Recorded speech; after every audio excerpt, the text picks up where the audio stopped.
hit sequence.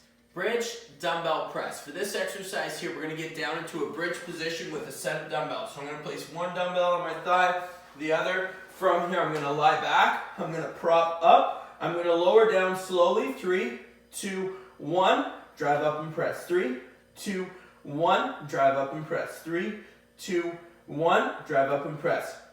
The reason why we perform this exercise in a bridge position is just to get a little bit more of a range of motion.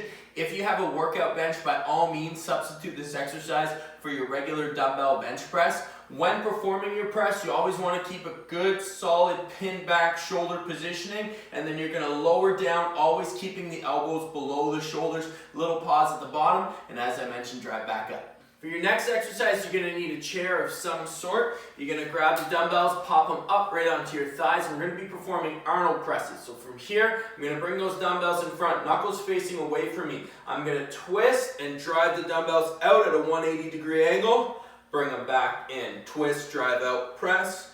Bring them back in, twist, drive out, press. And then bring them back in like so. When you're performing these exercises, or this exercise, Arnie press is a bit of a safer variation for your shoulders as we're not wide out and pinched out like so. We bring them in tight and then just right around the ears is where you get that full 180-degree rotation out. Bring the shoulders back in, full rotation out, and bring them back in. The other thing you want to be conscious of when performing this exercise is you don't want to lean back. So you got to keep a nice tight core, nice strong stomach when doing this exercise. You can also perform the exercise from standing. If you're going to do it from standing, I just recommend a split stance, as again, it'll help to minimize that extension. Dumbbell tricep extensions, also known as skull crushers. For this exercise here, you're going to grab your set of dumbbells.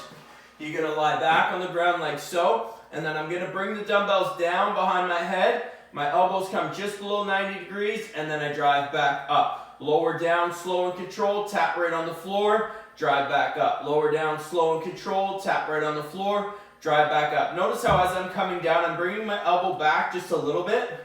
That will help to alleviate some tension right here and place it more through the triceps as I'm performing the exercise. You also have the option to take one dumbbell and just lower down like so, and then drive back up. Lower down like so, and then drive back up. Whichever option you choose, totally cool. Just make sure as you're performing it again, you feel more of that tension through the tricep and not directly in your elbow. Alternating T raises. For this exercise here, this is where you might want to use the can of soup, the wine bottle, or the water bottle, as it is quite challenging. You're going to hold the dumbbells up into a T position like so, and then from here, one arm down, other arm down. One arm down, other arm down. Alternating back and forth like so. As I mentioned, dumbbell wise, not going to need to go too heavy here. Complete all your reps trying to maintain that T position right up top with your arm parallel as best as possible. If you can't find the right substitution in terms of a weight, you can keep your arms down and perform alternating lateral raises side to side, but really try to get that T range going, holding that isometric contraction in that one arm to help build some time under tension and grow some nice strong shoulders.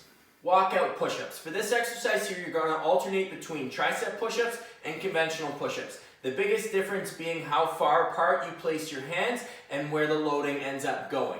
With my tricep push-ups, I'm about shoulder width apart, whereas with my conventional push-ups, I'm a little bit wider. The walkout portion of this exercise is also going to ensure that you have to hold a nice, strong, solid plank as you're doing so. So it is a push-up exercise as well as a really good core exercise.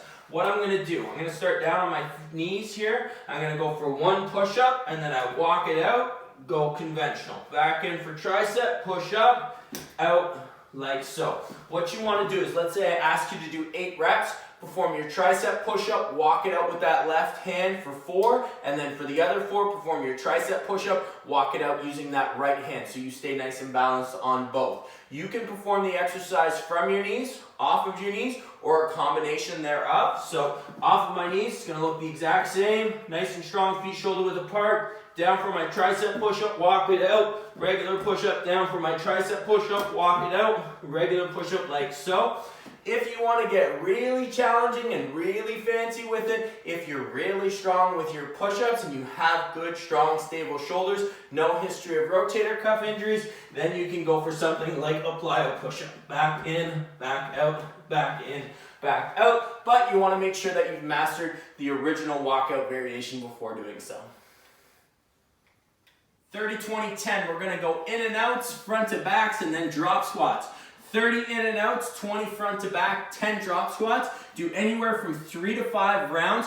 Pick a specific time of rest, so either rest for 30 seconds, 45 seconds, or a minute, depending on what you need, and try and challenge yourself to either beat your time or to better it with each round. So for my 30 in and outs, I'm going to go 15 with my right foot stepping out, 15 with my left foot stepping in and out. Then I'm going front to backs, 10 with one side, 10 with the other side, and then I got my drop squats, 1, 2, 3. If you're not a drop squat person, 1, 2, 3 with no jumping. You perform the 30, 20, 10, time yourself, rest for that given amount of time, and then repeat it, and again, try and either match that time or beat it with each round, 3 to 5 rounds.